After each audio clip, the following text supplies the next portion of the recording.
আমি আব্দুল্লাহ, একজন ক্যান্সার রোগী। আমাদের ফ্যামিলিতে আমার বাবা চাচারা অল্প বয়সে মারা যান। তাই আমার ছোট ভাইয়ের বউ বিষয়টি নিয়ে একজন আলেমের সাথে কথা বললে তিনি আমার নাম আর আমার পিতামাতার নাম জেনে জানতে পারেন আমাদের পরিবারে পুরুষদের উপরে অনেক আগ থেকেই কালো জাদু করা হয়েছে, এবং তিনি তখন জিজ্ঞাসা করেন আমাদের মধ্যে বর্তমানে কোনো ক্যান্সার রোগী আছে কিনা।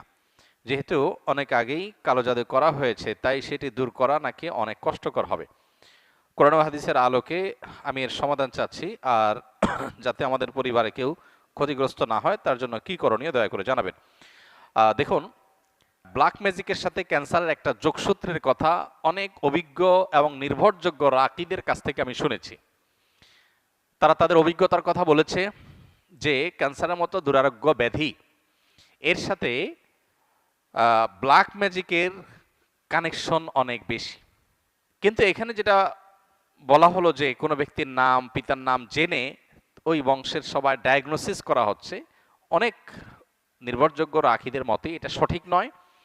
এবং এই পদ্ধতিটা মূলত রুকিয়া শরঈয়া বা শরিয়া সম্মত যে রুকিয়া তার মধ্যে এই পদ্ধতিটা পড়ে না।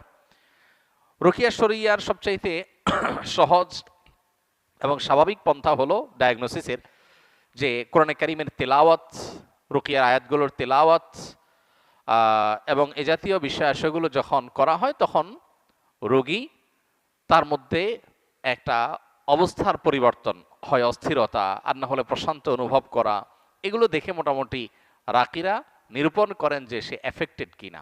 আরও নানাবিধ উপায় আছে, এটা তার মধ্যে একটা। তো এই যে নাম বাপের নাম জেনে পুরা গোষ্ঠীর ডায়াগনোসিস করা, দূর থেকে শুধুমাত্র এই নাম দিয়ে ডায়াগনোসিস করা, এটাকে রুকিয়া শরঈয়ার সাথে জড়িত রাকিরা সঠিক বলেন না। এটা হলো একটা কথা। দ্বিতীয় কথা হলো যে আমরা আত্মরক্ষা কিভাবে করতে পারবো। আসন্না ফাউন্ডেশন থেকে ইনশাআল্লাহ আগামী সপ্তাহের মধ্যেই আশা করছি আমরা একটা লিফলেট আমরা প্রকাশ করব, যেটা আসন্না ফাউন্ডেশন অফিস থেকে সংগ্রহ করা যাবে বা অনলাইন থেকে আমাদের ওয়েবসাইটগুলো থেকে ডাউনলোড করে নামিয়ে নেওয়া যাবে। কেউ চাইলে ফ্রি সংগ্রহ করে বিতরণও করতে পারবে ইনশাআল্লাহ। সেখানে আমরা জিন জাদু ইত্যাদিতে আক্রান্ত মানুষদের সিমটমগুলো কি থাকে সাধারণত সেগুলোকে আমরা একত্র করে দিয়েছি, এবং সেখানে ব্ল্যাক ম্যাজিক এবং দুষ্ট জিন বদনজর এগুলোর আক্রমণ থেকে, এগুলোর উপদ্রব থেকে নিজেদেরকে সেফ বা নিরাপদ রাখার উপায় কি কোরআন হাদিসের আলোকে অনেকগুলো গাইডলাইন সেখানে দেওয়া আছে। এগুলো আমরা মেনে চললে আশা করা যায় আল্লাহ তাআলা আমাদেরকে হেফাজত করবেন। এর ভিতরে মোস্ট কমন হলো সকাল সন্ধ্যার দোয়া এবং জিকির। এটা যাতে কোনো অবস্থাতে মিস না হয়। বিশেষ করে সকাল সন্ধ্যা দোয়া জিকিরের মধ্যে রক্ষা কবচ যে দোয়া জিকিরগুলো আছে এগুলো কিন্তু খুবই গুরুত্বপূর্ণ। তিনকুল, বিসমিল্লাহিল্লাযী লা ইয়াদুররু মা ইসমিহি, তারপরে আপনার হাসবিয়াল্লাহু লা ইলাহা ইল্লাহু, আয়াতুল কুরসি, এই রক্ষা কবচ আমলগুলো বিশেষভাবে পালনীয় সকাল সন্ধ্যায়। এটা যদি নিয়মিত কেউ করে আল্লাহ তাআলা তাকে হেফাজত রাখবেন। সুন্নাহসম্মত রোজাগুলোর বৃহস্পতিবার, বিশেষ করে চাঁদের 13, 14, 15 ব্ল্যাক ম্যাজিক থেকে বাঁচার জন্য এই 3 দিনের রোজা খুবই গুরুত্বপূর্ণ। রোজা এখন ডাক্তাররাও রাখতে বলে, স্বাস্থ্যের জন্য ভালো। নবী সাল্লাল্লাহু আলাইহি ওয়াসাল্লাম বহু আগে বলে গেছেন, এখন সেটার নানা স্বাস্থ্যগত উপকারী দিকও আমরা জানতে পারছি। অতএব আইয়াম বীজের রোজাগুলো রাখলেও সেহের ইত্যাদি থেকে, ব্ল্যাক ম্যাজিক ইত্যাদি থেকে আল্লাহ তাআলা হেফাজত রাখবেন। তৃতীয়ত, বাসা বাড়িতে কোরআনে কারিমের তেলাওয়াত এটার পরিমাণ আমাদের বাড়ানো দরকার। আমরা অনেকেই আছি বাসা বাড়িতে কোরআন তেলাওয়াত করি না। মোবাইলে ইউটিউবে সারাদিন আমরা এই ভিডিও সে ভিডিও দেখি, সেগুলোতে ব্যাকগ্রাউন্ডে মিউজিক বাজে, আমাদের খবরও নাই। যে বাসায় মিউজিক বাজবে সে বাসায় শয়তান আসবে, মানুষ এফেক্টেড হবে, নানাভাবে আক্রান্ত হবে, এটা খুব স্বাভাবিক। এই জন্য ওই পথগুলো বন্ধ করতে হবে। আর এই দিকে এসে কোরআনে কারিমের তেলাওয়াত বাড়াতে হবে। শুধু তেলাওয়াত না, সরবে তেলাওয়াত, উচ্চস্বরে তেলাওয়াত। উচ্চস্বরে বলতে চিৎকার চেঁচামেচি আমি বলছি না, যতটুকু শব্দ দিয়ে স্বাভাবিকভাবে তেলাওয়াত করা যায় বাসার বাড়িতে ততটুকু তেলাওয়াত, ততটুকু সরবে তেলাওয়াত। এটা আজকাল উঠে গেছে। যারা নিয়মিত তেলাওয়াত করেন তারাও আস্তে আস্তে তেলাওয়াত করেন, আর অনেকে বাসা বাড়িতে তেলাওয়াতই করেন না। তো এই কাজগুলো আমাদের নিয়মিত করা দরকার। এর বাইরে আরও বেশ অনেকগুলো গাইডলাইন দেওয়া আছে আমাদের ওই লিফলেটে। ইনশাআল্লাহ লিফলেটটা আপনার আগামী সপ্তাহ থেকে আশা করি পেয়ে যাবেন। আল্লাহ তাআলা আমাদের সবাইকে এ জাতীয় সব অসুবিধা থেকে, দুরারোগ্য ব্যাধি থেকে, মুসিবত থেকে হেফাজত রাখুন।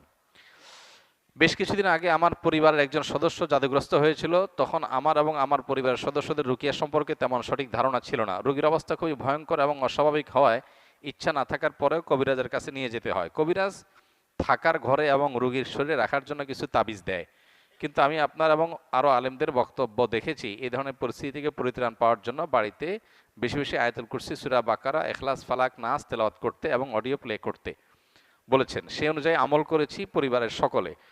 প্রথম প্রথম রোগী কোরআন তেলাওয়াত শুনতেই পারতো না, ধীরে ধীরে আল্লাহর রহমতে সে এখন পরিপূর্ণ সুস্থ স্বাভাবিক আছে। এখন আমার প্রশ্ন হলো, আমরা যে তাবিজগুলো আনলাম এতে করে কি আমাদের শিরকের পাপ হয়েছে কিনা? শিরকের পাপ হয়ে থাকলে ক্ষমার জন্য করণীয় কি? 2, তাবিজগুলো এখনো বাড়িতে এবং তার শরীরে রয়েছে, সেগুলো কি করব? 3, যারা মানুষের ক্ষতি করার জন্য এরকম জাদু করে তাদের বিরুদ্ধে আল্লাহ তাআলা পবিত্র কোরআনে কি বলেছেন? দেখুন, শেষটার কথা আগে বলি। যারা কাউকে ব্ল্যাক ম্যাজিক করে, জাদু করে, এই জাতীয় তাবিজ কবজ করে, মানুষের ক্ষয়ক্ষতি করার চেষ্টা করে, অনেক সময় আপোষের তাবিজ করে, তারা সবাই গুনাহে লিপ্ত। এবং যারা এই জাতীয় জাদুর কাজ করে, সে জাদুকর, তারা ইসলামী শরিয়ার বিচারে মৃত্যুদণ্ড পাওয়ার মতো অপরাধে লিপ্ত। অর্থাৎ ইসলামী বিচার ব্যবস্থা থাকলে ইসলামী আদালত, বিচারিক আদালত তাদের মৃত্যুদণ্ড ঘোষণা করবে। এই রকম জঘন্য অপরাধ তারা করে, কারণ এর মাধ্যমে একটা মানুষকে শেষ করে ফেলা হয়। ব্ল্যাক ম্যাজিক সম্পর্কে যারা এই মুসিবতে পড়েছেন তারা হাড়ে হাড়ে টের পাচ্ছেন এটা কি জিনিস। নবী সাল্লাল্লাহু আলাইহি ওয়াসাল্লাম পরিষ্কারভাবে বলেছেন, এইটা ওঁটকে হাড়ি পর্যন্ত আর মানুষকে কবর পর্যন্ত পৌঁছায় দেয়। ব্ল্যাক ম্যাজিক বা কালো জাদু, এটার ফলে ওঁটের মধ্যে যদি বদনজর লাগে অথবা ব্ল্যাক ম্যাজিক লাগে, এই বদনজর, ব্ল্যাক ম্যাজিক, এগুলো ওঁটকে অসুস্থ করতে করতে একটা সময় এমন পর্যায়ে নিয়ে যায় যে জবে করে তাকে খেয়ে ফেলতে হয়, হাড়ি পর্যন্ত চলে যায়, বাঁচার অবস্থা থাকে না। তার মালিক তাকে রুগ্ন হওয়ার কারণে একটা পর্যায়ে এসে মরণাপন্ন হয়ে গেলে তাকে জবাই করে খেয়ে ফেলতে হয়। আর মানুষ বদনজর এবং সেহের এগুলোর কারণে অসুস্থ হতে হতে হতে একসময় কবর পর্যন্ত চলে যায়। তো এই জন্য যারা এই কাজগুলো করে তারা শুধু কবিরা গুনাহে লিপ্ত তা নয়, বরং মানুষ হত্যার যে অপরাধ, ক্ষেত্র বিশেষে তারা সে অপরাধে অপরাধী, এবং তার চাইতে আরো জঘন্য, শুধু মানুষ হত্যাই করছে না, একই সঙ্গে শিরকিও তারা লিপ্ত, কারণ এখানে শয়তানের সাহায্য নেওয়া হয়, বিশেষ করে ব্ল্যাক ম্যাজিকের ক্ষেত্রে। কেউ যদি আগে থেকে এরকম তাবিজ কবজ নিয়ে থাকে, বিশেষ করে তাবিজ কবজের মধ্যে ফেরাউন, নমরুদ, হামান, অমুক তমুক লেখা থাকে এবং অনেক সাংকেতিক বিষয় আসলে লেখা থাকে, তাদের উচিত তওবা করা। প্রথমত, নবী করিম সাল্লাল্লাহু আলাইহি ওয়াসাল্লামের যে চিকিৎসা পদ্ধতি, এর মধ্যে তাবিজ দেওয়া নেওয়া ছিল না। তিনি কখনো তাবিজ কাউকে দেননি, নিজে ব্যবহার করেননি। তিনি কি করেছেন?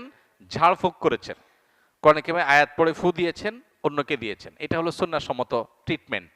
অতএব আপনার আগের যেগুলো আছে তাবিজ, সেগুলোকে আপনি নষ্ট করে ফেলবেন, ডেস্ট্রয় করে ফেলবেন ইনশাআল্লাহ।